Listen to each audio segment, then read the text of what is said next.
아멘.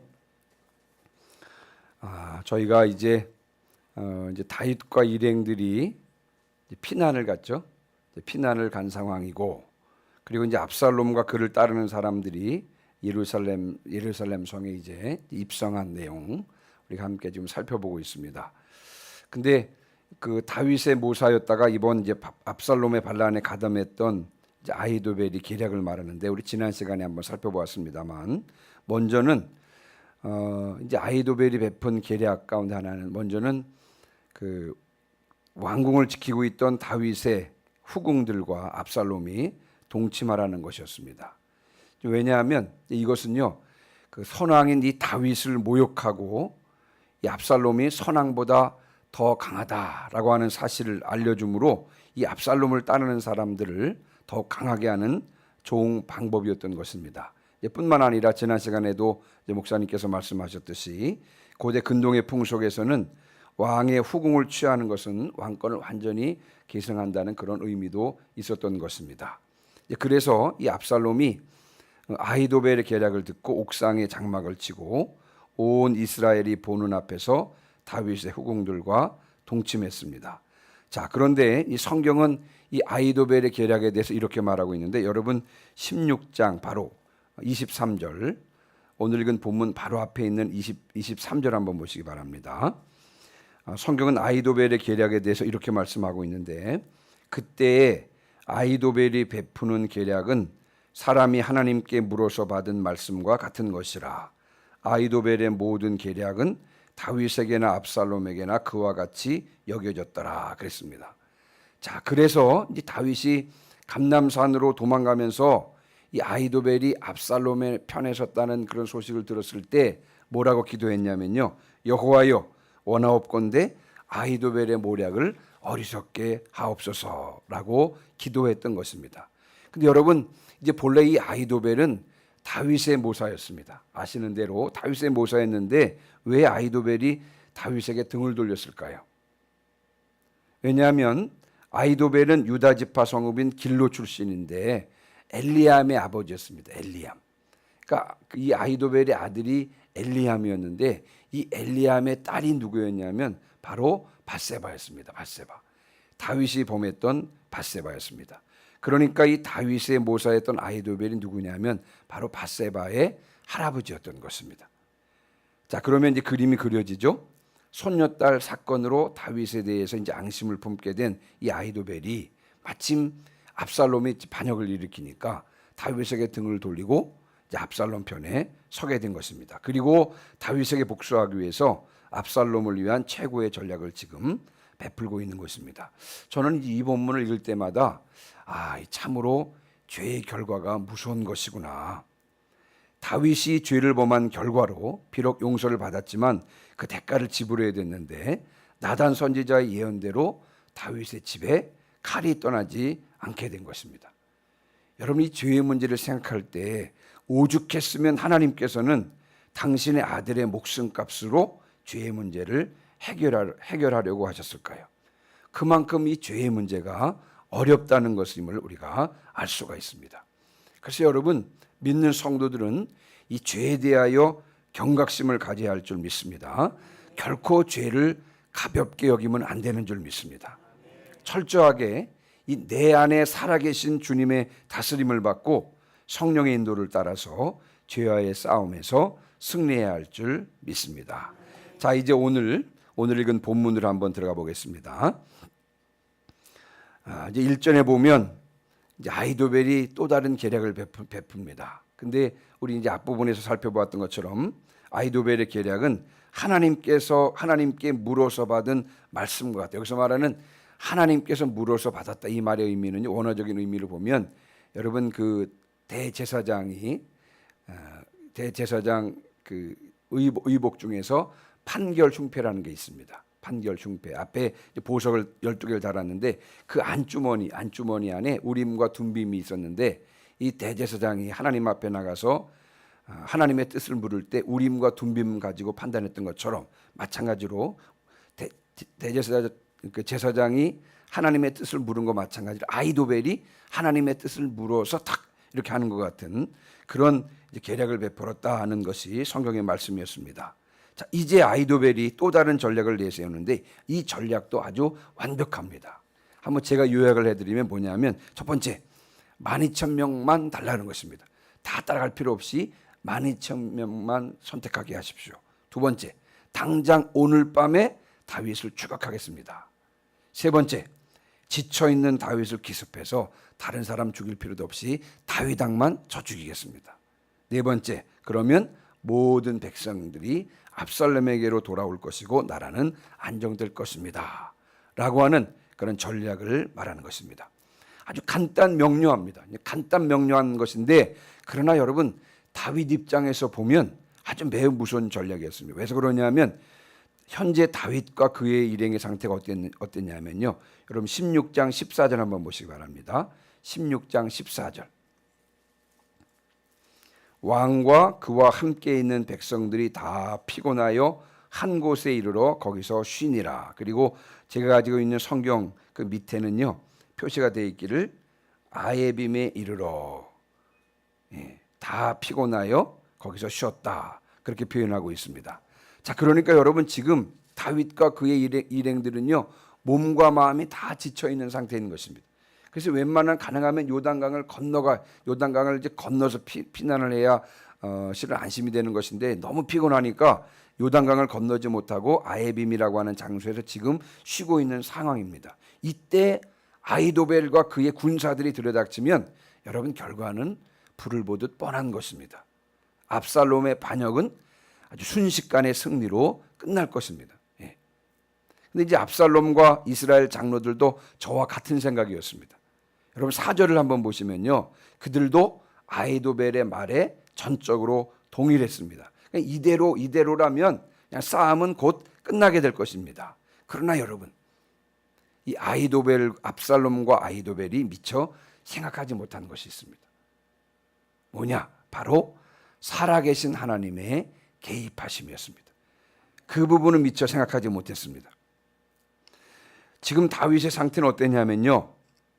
하나님께서 행하시는 모든 일은 의롭다고 여기며 하나님의 주권을 인정하고 이번 반란을 하나님의 관점에서 바라보고 있는 이 다윗을 하나님께서는 그냥 내버려 두지 않으셨습니다. 시므이의 저주의 소리, 시므이가 저주를 하잖아요. 감람산으로 도망갈 때 그때 피난할 때 시므이가 따라오면서 돌을 던지면서 저주했는데 그 시므이의 저주의 소리도 하나님의 징계로 받아들이고 그리고 자신이 당한 고난을 지금 하나님께서 허락하신 것으로 여기며 하나님께 집중하고 있는 이 다윗을요 하나님께서는 모른 척하지 않으신 것입니다. 그래서 하나님께서는 다윗의 상황 가운데 개입하시고 간섭하신 것입니다. 자, 여러분 이제 압살롬과 이스라엘 백성들이요, 이스라엘 장로들이 이 아히도벨의 말이 맞다라고 생각했으면 그대로 실행했어야 되는 것이잖아요.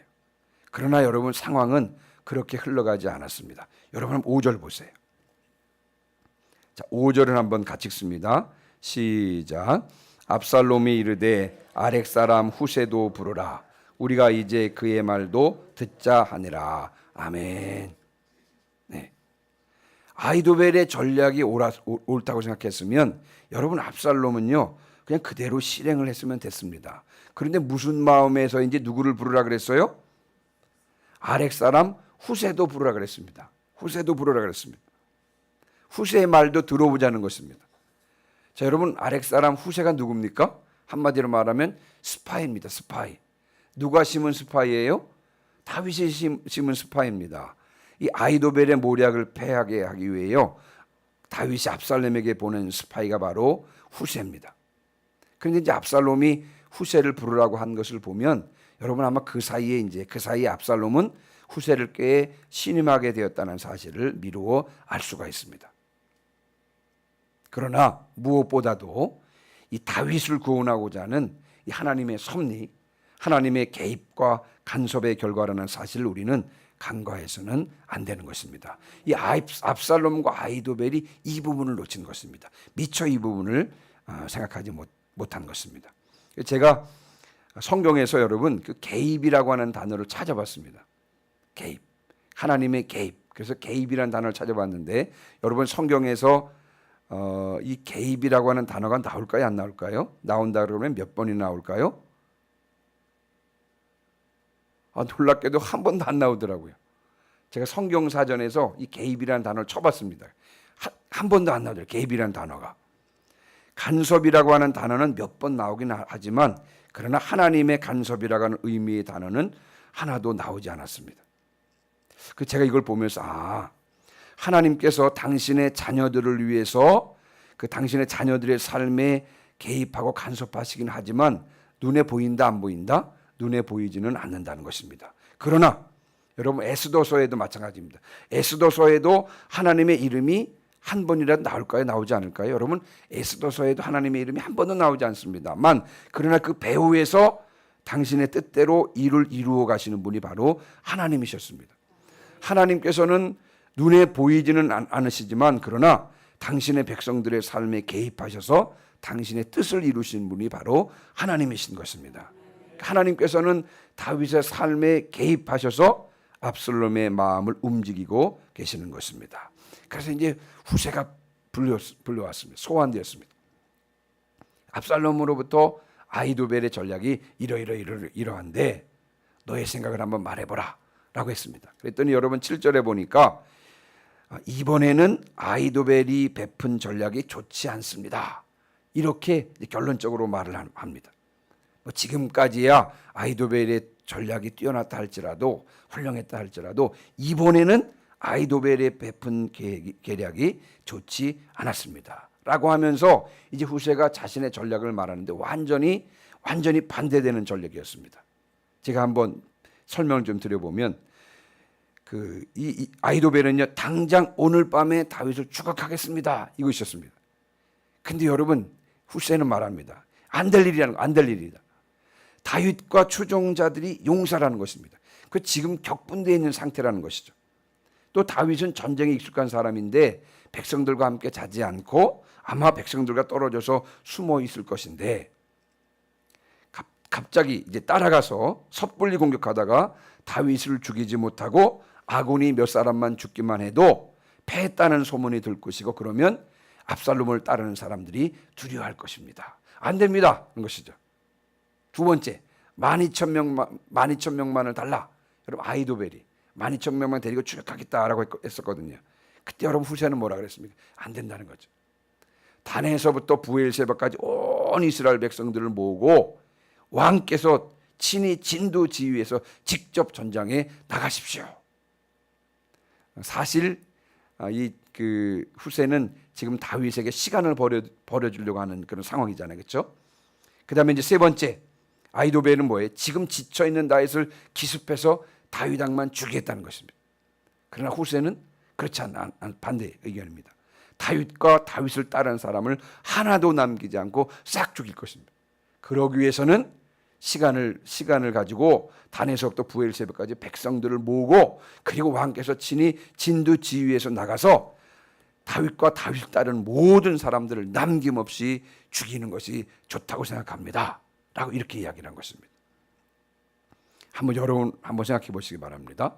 대군을 거느리고 왕이 앞에서 직접 진두지휘를 하고 일시에 몰살시킨다. 여러분 이 후세의 전략은요 교만하고 자고하기를 좋아했던 압살롬의 꿈이 아주 딱 맞는 것이었습니다. 그래서 여러분 14절에 보니까 압살롬과 온 이스라엘 사람들은 아렉 사람 후세의 계략이 아히도벨의 계략보다 낫다라고 생각하고 결국은 그렇게 이제 행하게 되는 것을 우리가 성경 본문을 통해서 이후의 본문을 통해서도 확인할 수가 있는 것입니다. 우리가 여기서 잊지 말아야 될 것은 뭐냐면 이는 전적인 하나님의 전략이었음을 잊지 말아야 하는 것입니다. 여러분 14절 다시 한번 같이 한번 읽어보겠습니다. 14절 시작. 압살롬과 온 이스라엘 사람들이 이르되 아렉 사람 후세의 계략은 아히도벨의 계략보다 낫다 하니 이는 여호와께서 압살롬에게 화를 내리려 하사 아히도벨의 좋은 계략을 물리치라고 명령하셨음이더라. 아멘.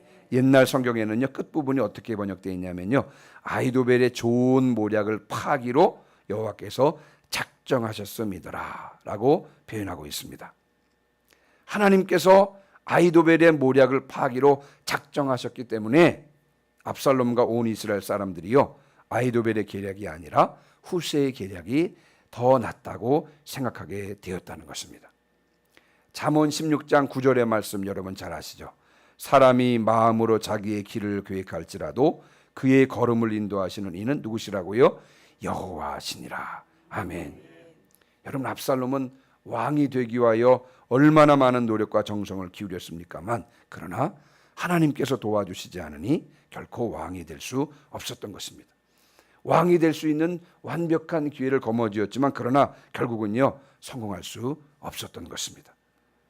여러분, 우리가 잊지 말고 기억해야 될 것이 뭐냐면, 하나님께서 세우시지 않으면 세우는 자의 수고가 헛될 줄 믿습니다. 시편 기자도 그렇게 고백하고 있죠. 여호와께서 집을 세우지 아니하시면 세우는 자의 수고가 헛되며 여호와께서 성을 지키지 아니하시면 파수꾼에 깨어 있음이 헛되도다. 너희가 일찍 일어나고 늦게 누우며 수고의 떡을 먹음이 헛되도다. 그러므로 여호와께서 그의 사랑하시는 자에게는 잠을 주시는도다. 시편 127편 1, 2절 말씀입니다. 아침에 일찍 일어나고 저녁 늦게까지 일한다고 해서 성공하는 것이 아닌 것입니다. 하나님께서 그 수고를 갚아주시지 않으면 일찍 일어나고 늦게 눕는 것이 아무 소용이 없게 되는 것입니다. 하나님께서는 당신이 사랑하는 자에게는 잠을 주신다 그랬습니다. 다시 말하면 주님을 의지하고 편안하게 잠을 자는 동안에도 졸지도 않으시고 주무시지도 않으시는 하나님께서 역사하시기 때문에 일이 진행된다고 하는 것입니다. 오늘 이제 말씀을 마무리하고 결론을 지으면서 여러분, 가장 뛰어난 전략이 무엇입니까? 아히도벨 같은 뛰어난 전략가를 가지고 있는 것이 가장 뛰어난 전략입니까? 여러분, 그렇지 않습니다. 가장 뛰어난 전략은 하나님의 도우심을 받는 것인 줄 믿습니다. 하나님의 도우심을 간구하는 것이야말로 가장 훌륭한 전략인 것입니다. 오늘 말씀을 마치면서 오늘 아침에 우리가 이제 우리 기도해야 될 것은 죄에 대하여 경각심을 갖게 하시옵소서. 철저하게 내 안에 살아계시는 주님의 다스림을 받게 하셔서 죄와의 싸움에서 승리하게 하시옵소서. 이런 기도를 올려야 되겠고요. 또 한 가지는 하나님의 도우심을 받는 것이 가장 뛰어난 전략임을 알게 하시고 하나님의 도우심만을 간구하는 저희들이 되게 하여 주시옵소서. 이런 기도를 이 아침에 올려드려야 될 줄 믿습니다. 214장